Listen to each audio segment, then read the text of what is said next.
বাংলাদেশের ট্রেনের পরিচালনার রেগুলেশনের মধ্যে এটা আছে কিনা যে আপনি এরকম একটা পুরো ট্রেন সার্ভিস বুক করতে পারবেন, ভাড়া করতে পারবেন?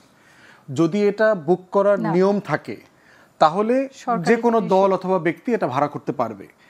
বা যদি নিয়ম না থাকে তাহলে প্রশ্ন হচ্ছে প্রত্যেকটা রাজনৈতিক দল এই নিয়মটা বহু বছর ধরে লঙ্ঘন করেছে। আওয়ামী লীগ তো টাকাও দিত না।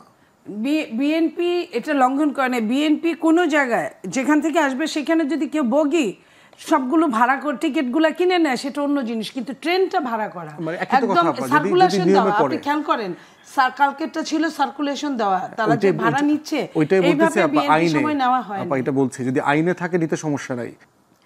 আমি এইটা ধরে একটু নীলুফার মনি আপা আপনার কাছে আবারও আসতে চাই, যেটা আপনি বলছিলেন যে আপনারা জামাতকে ধরে রেখেছে বিএনপি, কিন্তু তখন তো একটা ধরেন আপনাদের সংখ্যাগরিষ্ঠতা বা নির্বাচনী জোটের একটা ব্যাপার ছিল। এখন কি মনে হচ্ছে যে জামাত ছাড়াও আপনারা একাই পথটা চলতে পারবেন এরকম কিছু? বিএনপি তো একাই পথ চলার একটা দল। আপনার দেখেন বিএনপি একা যদি নির্বাচন করে, বিএনপি যাদের নিয়ে নির্বাচন করবে তাদের জোটটা দরকার ছিল। তখনও জোট কেন দরকার থাকে? আওয়ামী লীগও জোট করেছে। জোটের দরকার হচ্ছে যে আমরা বুঝাই যে আমরা গণতন্ত্রকামী। বড় দলগুলোর জোটের দরকার এই কারণে, ভোটের জন্য না। জোটটা থাকলে আমার দলের বাইরে অন্য দল কি কথা বলছে আমাকে নিয়ে। আর ছোট দলের দরকার হচ্ছে মার্কাটা, জোটটার জন্য আমি যাতে সংসদে যেতে পারি। আপনি যদি হিসাব করেন জামাত একবার জোট ছাড়া নির্বাচন করেছিল এই পর্যন্ত 54 বছরে, একবারে সর্বোচ্চ 3টা সিট পেয়েছিল। আর সবসময় তো জোটের মধ্যেই নির্বাচন করেছে। সর্বশেষ জোটেও তারা 17টা সিট পেয়েছিল ওই ইসের সময়, মানে 2001-এর নির্বাচনে। তো এরকম তো জোটে বিএনপির ওই লাভের চেয়ে বিএনপি যে একটা গণতন্ত্রকামী দল এটাই হচ্ছে সবচেয়ে বড় লাভ। এছাড়া বিএনপি কোনো চিন্তা করে না। আপনি আরেকটা জিনিস দেখেন, গতকালকে জামাতের যে মিটিং হলো, আপনার তারা 7টা দফা দিয়েছে। 7টা দফার মধ্যে জামাতের ধরেন আরও কিছু ভোটার আসে নাই, যারা নারীদের ওইখানে কোনো জায়গা ছিল না বসার দেওয়ার, কিন্তু নারী অধিকারেরও কোনো এজেন্ডা ছিল না। এই যে তারা যে বলে নারী তারা ক্ষমতায় আসলে কি হবে, কি করবে, কার কতটুকু ক্ষমতায়ন হবে, নারীর ক্ষমতায়ন কতটুকু হবে, আমি তো একজন নারী। সেই জায়গায় আমার খুব মানে এটা আমার জানার খুব উৎসুক যে তারা কেন এই 7টা দফার মধ্যে একটা দফা নারীরা ঠাঁই পেল না, গেল একটা। জামাত দেখেন সরকারে আছে, আমরা মাঝে মাঝেই বলি, তারা আমাদের আঙ্গুল দিয়ে বলে বিএনপি দেশ চালায়। বিএনপি যে দেশ চালায় না এটা গতকালকে প্রমাণ হয়ে গেছে।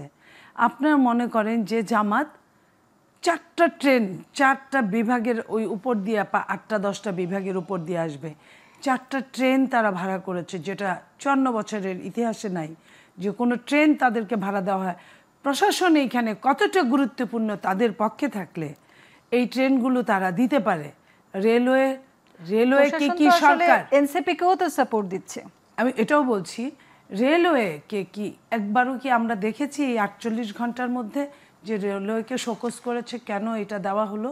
তার মানে তাহলে সরকারও এটা জানে বা সরকারের এখানে সায় ছিল। এরপরে আমি এটাও শুনেছি, দেখেছি সেনাবাহিনীর বাস টাসও আমরা জামাতের মিটিংয়ে চলতে দেখেছি। এই যে জিনিসগুলো।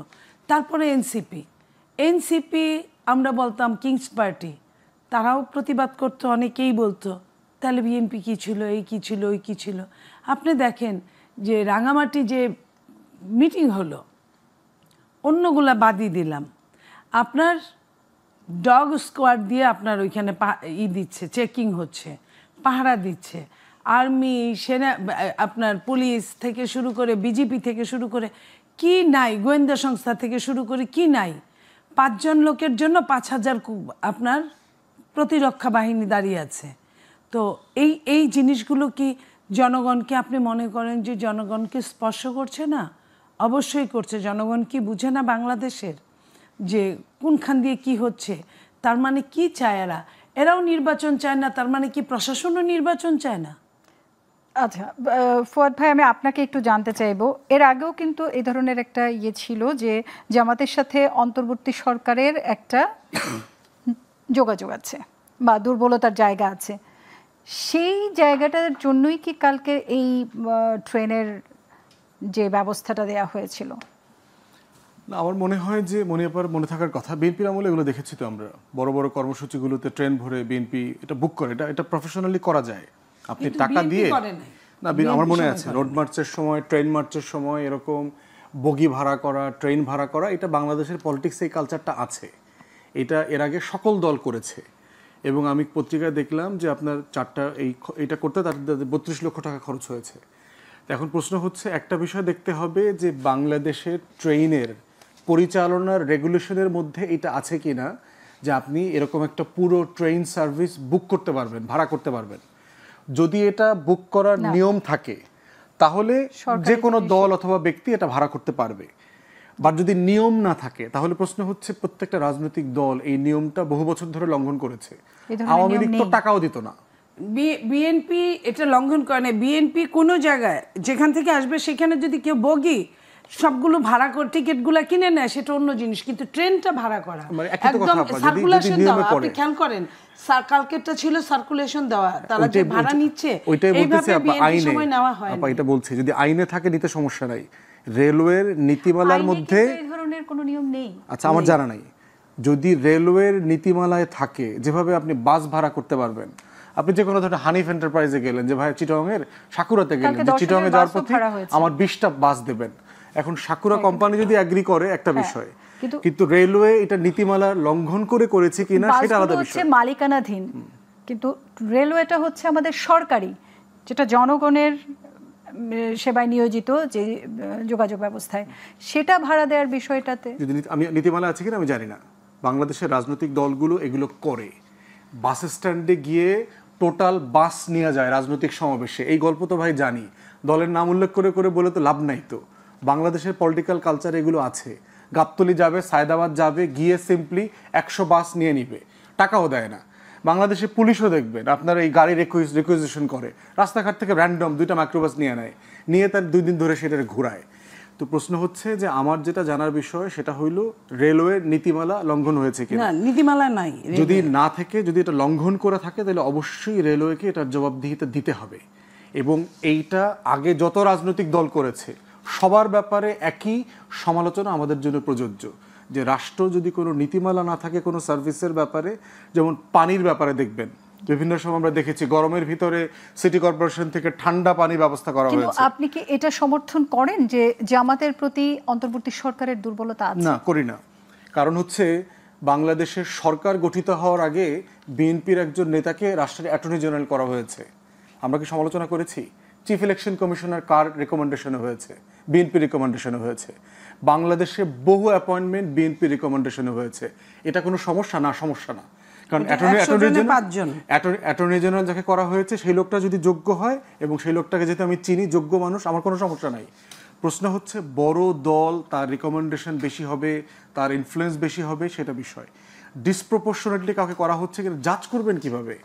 আমাদেরকে দেখতে হবে যে একটা মানুষকে কোথাও অ্যাপয়েন্ট করা হচ্ছে সেখানে নীতিমালা মানা হচ্ছে কিনা। রাষ্ট্রের নীতিমালা যেখানে মানা হচ্ছে না সেই জায়গাটাতে আমরা অবজেকশন করব। কিন্তু নীতিমালা যেখানে মানা হচ্ছে, ধরেন যে জুডিশিয়াল অ্যাপয়েন্টমেন্ট হবে কয়দিন পরে, হয়তো দেখা যাবে যে বিএনপির ব্যাকগ্রাউন্ড থেকে জাজ বেশি হবে। যদি যোগ্য লোক জাজ হয় আমাদের কোনো আপত্তি নাই, বেস্ট অ্যান্ড ব্রাইটেস্ট।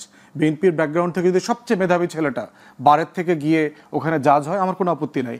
কিন্তু বিএনপি সারাদিন স্লোগান দিছে, গুন্ডামি বদমাইশি করে বেড়াইছে, প্র্যাকটিস করে নাই, বিদেশ থেকে ধৈর্য আইনা, অমুক নেতার ছেলে তমুক নেতার মেয়ে আইনা জাজ বানায় দেন, সে জামাতেরটা হইলেও আমরা সমালোচনা করব, এনসিপির শ্বশুর জামাই হইলেও আমরা সমালোচনা করব। রাষ্ট্রকে দেখতে হবে রাষ্ট্র নীতিমালা মোতাবেক চলে কিনা। যদি নীতিমালা মোতাবেক চলে, দিন শেষে কে অ্যাপয়েন্টেড হইলো এতে আমার কাছে যায় আসে না। নীতিমালা মোতাবেক না চললে অবশ্যই রেলওয়ে কর্তৃপক্ষকে এটা জবাবদিহি করতে হবে। আপনারা টকশোতে আনেন, রেল উপদেষ্টা বলেন, মন্ত্রী বলেন, সচিব বলেন, যাকে যাকে আনা দরকার এনে তাকে জিজ্ঞাসা করা দরকার যে কিসের ভিত্তিতে আপনারা এই কাজটা করলেন।